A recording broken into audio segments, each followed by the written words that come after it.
score this amount of points to beat the school record, to beat the scoring record. It's really just about my legacy in terms of impacting this team, impacting this community, and kind of just winning. I think winning creates that impact, winning creates that legacy, and that's really overall the goal for me. Obviously, if I break the record, I'll be tears of joy, happy. Sure. But I'm not having that heavy in my heart, heavy in my mind that I have to go out there and repeat last year. I think if I do that, that just creates unnecessary pressure. And it's my 5th year, it's my last year, so just go out there, have fun, just hoop like I know how to. Could have a situation where Armando has the all-time rebounding record and you have the all-time scoring record. Yeah, that would be crazy. Just because, just being with Mondo for the past 4 years and going through ups and downs and our hardship battles to be had, and for him to be the all-time rebounding and for me to be the all-time scorer, that would be just crazy. And I think that's just shows how much we've meant to this program and how much hard sweat and tears we put into it. It wouldn't just be Carolina's all-time leading scorer; you'd be the ACC's all-time. Oh, really? I wasn't going to mention that part. Because Tyler is the ACC's career scoring leader. I never knew that. So if you get the one, you get the other. Yeah. That's mind-blowing to me. So, I was it's crazy because I never really would have thought me coming into my freshman year that I would even be in this position to even be put into that perspective, to be in this position or situation to break a scoring record. I did in high school, but college is a lot harder. So I'm just grateful for the opportunity, just grateful for the years and the work ethic I put into put myself in this position. When you talk, RJ, you're talking about trying not to feel like you have to one-up yourself from last year in terms of the individual stuff. Yeah. Is that a real thought that you're having as you're trying to get ready? Because last year obviously was, as Hubert said, historic. It was wild. Yeah, it was. Is that something that you're trying to tell yourself, I don't have to score 21 points a game or whatever? Oh, I'm not saying I don't have to score. I think score is my forte, but just more so of just not put into perspective I have to go break these records. If I don't, then this is an unsuccessful year. No, I'm not saying that at all. I'm more so I'm gonna have to score. I know what's gonna be coming. I know people are gonna be targeting me, but Coach Davis always expresses never run from it, run towards it, and I've embraced that. And I'm confident in doing that. So if I have the same year as last year, so be it. I'll be happy with that. But kind of just my overall game. Progression the way I want it to progress, and I know how I can do it. That's my overall goal for this upcoming year. So how do you handle the fact that you said everyone's going to be targeting you this year defensively? How do you try to keep it going, and the scouting report is designed to try to stop it? Kind of just picking my poison, taking what the defense gives me. Obviously, I know there's a lot of teams that are going to be playing defensive coverages different against me, so it's kind of just this will be a true test of my playmaking skills. We have a lot of scorers, wings and guards that are able to score at will this year, and that kind of just makes me able to kind of put myself in the right position, but at the same time put my trust in my teammates as well. RJ, how would you say this year's team differs from previous years, and what would you say the biggest strengths are for this team? Yeah, this team is different in terms of our athleticism. This is probably the most athletic team I ever played with at UNC. So, and obviously Carolina's known for our fast pace, but I think it's going to be faster in terms of we always had a post presence in previous years, but this year is going to be a little bit more spread out.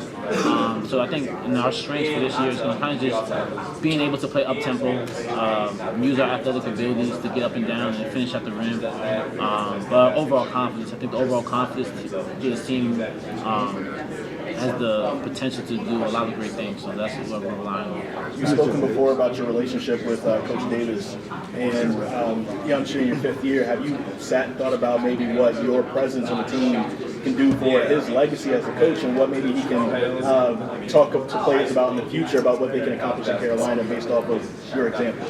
Yeah, no, that's a great question. I haven't really put that into perspective and really thought about that, but I think it's just a true testament to me kind of just trusting Coach Davis in our relationship, because he's always put me in great positions to be who I am. And that started from the day he recruited me to my 5th year now in college.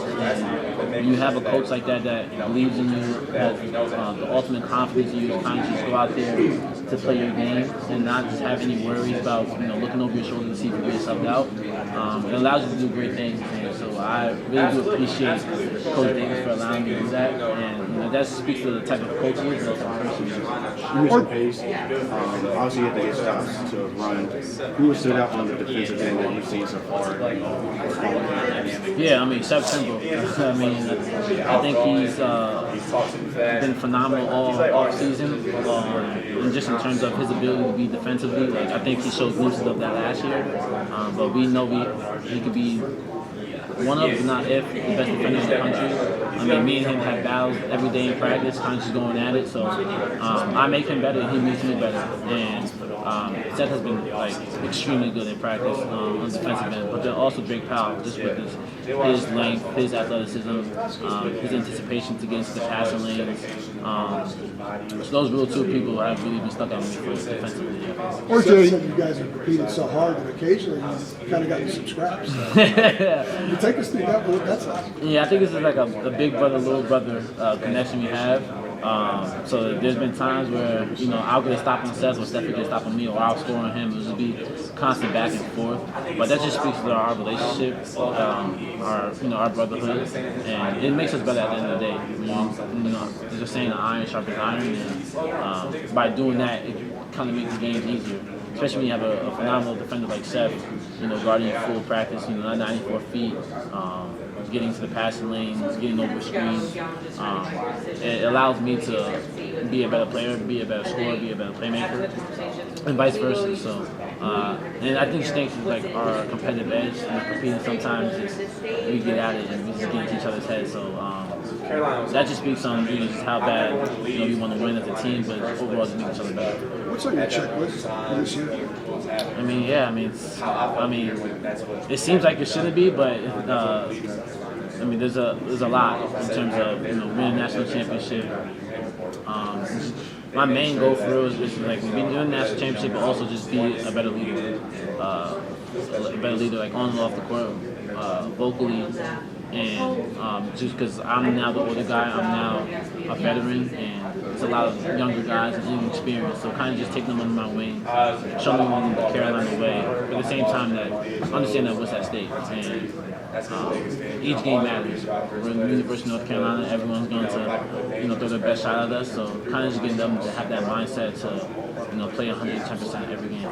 There are some statistical achievements historically that you can achieve this year. Armando was pretty open about wanting those marks. How do you process scoring and some of the other spots that you can end up historically in the program at the end of the year? Yeah, I don't really try to obviously I know what's at stake in terms of being the scoring record, but I don't want to put my main focus on I have to be UNC's all-time scoring.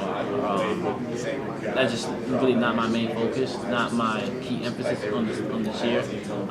Yes, obviously it'd be great if I get it, but really just taking it one step at a time, and being able to be the leader, being able to be the player that I know I can be, and kind of just overall improve my game in all aspects. So if it happens, it's about right. If it happens, it happens. You guys will see me smiling from ear to ear. RJ, you've been I don't think so. RJ, you've been part of a lot of different teams. Right? All of them are kind of different in their own ways. How is this particular team different from the ones from the past? And what is it about this team that you can say, look, I may not be able to guarantee much, but one thing I can guarantee about this team is that we will be this. You will see this. What is that this? Well, we will compete and we will be a gritty team. I think one thing that's so different about this team is our athleticism and the talent. The talent, from the backcourt to the front court is remarkable. You have 2 5-stars, 2 NBA draft prospects, maybe even 4 with Seth and Elliott. So it's just in terms of the talent, the potential that this team has is through the roof. And I think once we realize that and once we actually put that into perspective, we'll be more than fine. OJ, Armando and Harrison accounted for a lot of points and rebounds last season. Where are those inside points and rebounds going to come from this season? I think it's going to be a collective team effort from everybody, from the guards to the bigs. Obviously, having Mondo, his post presence and his rebounding skills was one-on-one, as Coach Davis describes it, and that's hard to replace. But it allows other guys to step up. It allows other guys to show their full potential. But it's going to be a full team effort, to box out and to get those rebounds so we can go have fun on the offensive end. Who have you seen that's impressed you in practice in the front court? Jayla Washington and Jayla Winters have been extremely great, just in terms of their presence on both ends of the floor. They're obviously having Mondo last year on the defensive, like as the anchor. And I think Jay Washington, Jay Witt, and Ben have really taken a big step in terms of using their voice, being a presence under the rim on both ends of the floor. So I've been really impressed by their play thus far. RJ, every year, from freshman, sophomore, junior, the whole way you've improved your scoring average. And some of it has jumped up quite a bit. Like from junior to last year, like 5 points per game. Does that just speak to what you address in the offseason individually, the work you put in to taking your game where you want it to go the next coming season? I mean, is that a product of the work? Yeah, I think one thing about me is I think I improve in every aspect of my game, even just from high school. There's always been a huge jump just because I put the work into it. And when you do that, you trust your work and you trust your confidence, you trust your beliefs of what you're able to do because, that's what you rely on in the off season. And I think, showing that through my past few years from sophomore and now to senior, you can see those jumps, you can see those progressions. That's what I pride myself on. Not taking a day off, not taking a step back, holding myself accountable whenever I feel like I'm not playing to my best of my abilities. Because I know I'm better than that, I know my capabilities. So kind of just improve every year and improve my strengths but also my weaknesses. Just talking about Drake, has anything kind of surprised you about him or anything that he's done in the last couple of months? Yeah, I mean, he's crazy. Like I never seen I'm like, bro, like, can I see your legs? Can you see your wingspan? Just because his length and ability to get into the passing lanes is like, I haven't seen that as a freshman. There was like one play in practice where I had scored the layup and then they tried to pitch the ball ahead, but obviously Drake was in the passing lane, so they tried to throw it over his head and he caught it as he's like Randy Moss. And I'm like, I've never seen it. That's like remarkable. So he's been great. He's been learning. He learns things on the fly. If he makes one mistake, he won't make it again. So that's the type of player Drake is. RJ. Hey, RJ, you got a birthday coming up. Yeah. No games on that day. Got any plans? So my birthday's on the Monday. I got class that night, so I'm a little bit mad about that. So I don't know. Hopefully I have some family and friends come that weekend. I think we have fall break, so maybe I get some time to chill with them. RJ, inside, Coach said this is a quieter team. Yeah. What is your perspective on being a quieter team? Yeah, I think we're just still finding our personalities. Last year we had a lot of personalities. Like you had Harrison, a goofball, Cormac. You never know with him, and Armando being a troll. So and then you had Paxton as well. Like there's a lot of personalities that was off the court, but it flowed on the court. And I think this year everyone's still finding their voice, as Coach Davis has said. So it's a little bit quieter, just in terms of not being as loud. But I think everyone's loud, like in their individual way. We just have to put that together as a collective group. Yeah.